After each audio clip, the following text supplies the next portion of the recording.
Hi, thank you so much for accepting. So my first question is, why do you think people say the environment is important, but yet do nothing about it, or do little about it? Well, I think there are a few reasons. Probably the main one is, one of the main ones is psychological in the sense that it's very hard to assume that it's hard for people to think that the actions we take will be significant on the scale of the world. So, we live in a very individualist society, and that tends to favor kind of kind of self-rewarding behavior over collective things for a collective good. And so, I don't know, if you think of, for instance, the choice to drive a car when you could take public transit or bike or walk, a common line of thought, I'm pretty sure, is that people question whether that decision makes any difference considering how many people there are in the world, and it's often justified as, well, I'm just a drop in the bucket. So I think that's one of the main reasons. There are others, such as greed and laziness, etc., but I don't think people are actually as greedy and lazy as a lot assume, so. Okay. Okay. What approach should we use to touch more people so that more people do something about it? Well, I think education has been fairly effective. It's just the change is often too slow to see on a day-to-day basis. But already, I mean, if you look at the early 80s, no one recycled. That's changed. Now composting rates of that are starting to increase. But, I mean, I think education is helpful, but especially if it's one that is very hands-on and skill-based, and where it connects with people's communities, because we can control the world around us a little more, in the sense of if we want to have a garden or if we want to, dispose of hazardous materials safely. It's easier to do that than it is to solve a problem so far away that we're not connected with. So I think kind of engaging on the local level, and especially through education. It's easier to change the minds of young people because they haven't yet got set habits than it is older people who tend to hold on to ideas for... Yeah, my grandparents. Nope. Yes, No so recycle. exactly. I'm sure they're sweet, but Yeah, no, they are, but Yeah. they could do maybe a bit better. Yeah. Okay, so do you think that with people like Donald Trump, who says that like climate changing doesn't exist or environmental issues doesn't exist, that people would be less inclined to do something in the future or even just now? I think, yeah, I mean, I hope you don't mind my really canned statement. I mean, I think he's a total moron, first of all. I do agree. And that, well, in a position of leadership, many look up to him, and he justifies a range of terrible behaviors, sexism, prejudices of many kinds, but he also, as a position of authority, many people trust positions of an authority, and if within that position he says that scientists are lying or not to worry about this, it will change people's minds who might otherwise have been persuaded. So I think what he's doing is he's playing against the demons of people's nature rather than the better angels. I think, in contrast, Barack Obama, which was a much better leader, and that he encouraged people to be considerate, patient, whatever critiques we have of his presidency, he encouraged people to be thoughtful and to engage with their community and to understand science. So yeah, I think Donald Trump has had a very negative effect, for sure. What can we do with these people to show them like that it's real and not only listen to him and be like, oh, we don't need to care about it? Well, it's a big challenge. I think that changing people's minds is very difficult, and I'm not trying to be a hypocrite about it. Changing my mind can be difficult, but I tried to be open-minded. I think that one thing that I've learned that seems really relevant is that the way that we frame our stories and discussions can change the likelihood of people changing their minds. So, for instance, in the United States, there has been a study about how people who are of a more conservative or Republican background, they're more likely to agree with the narrative if it's one that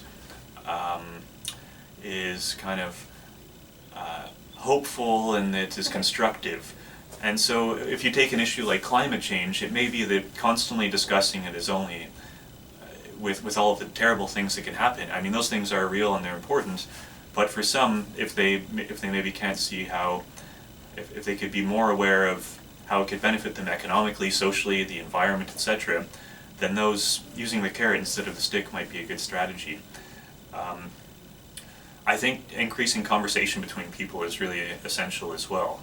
Because that same study I mentioned, it found that for instance, Republicans and Democrats, or people who identify as that, don't necessarily know more about climate change between one group and the other, but their decision on whether to act on it or agree with it differs.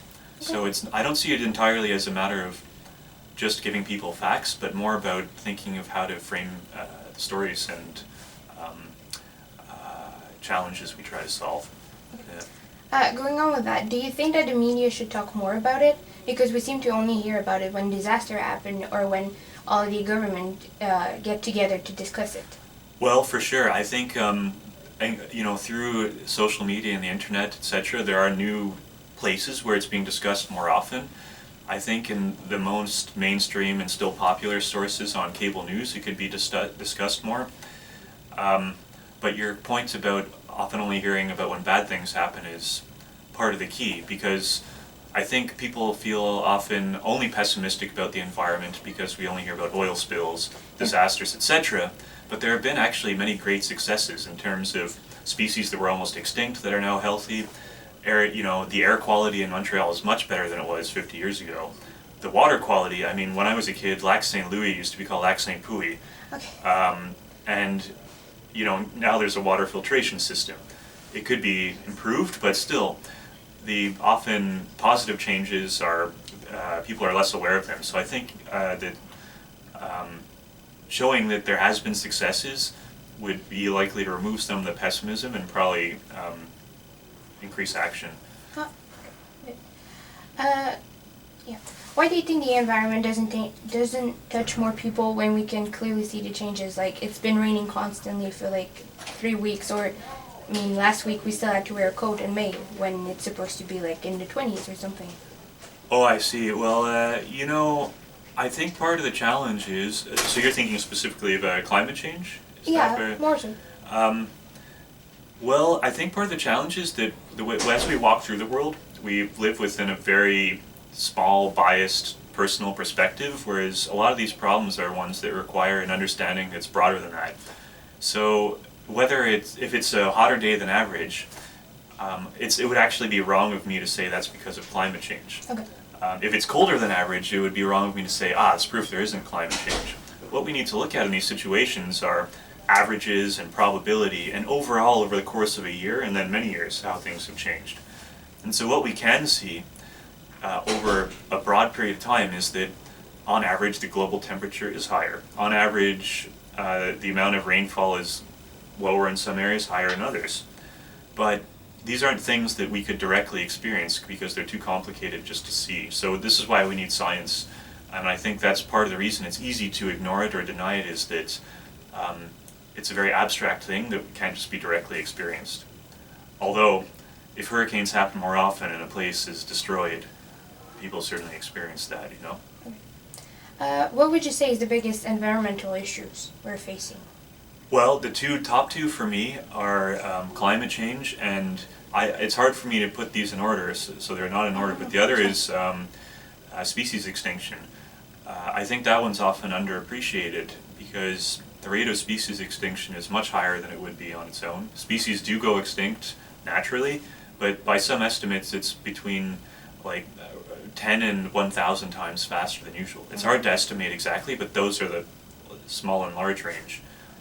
And I think diversity and biodiversity is great strength. You have more resilient systems. That's true in nature as it is in society, I think. And I don't know, I just think that as someone who really appreciates the diversity of life, it would just make me very sad if more, if species continue to go extinct at the rate they do. We also rely on those species to do things that we're often not aware of, like pollination.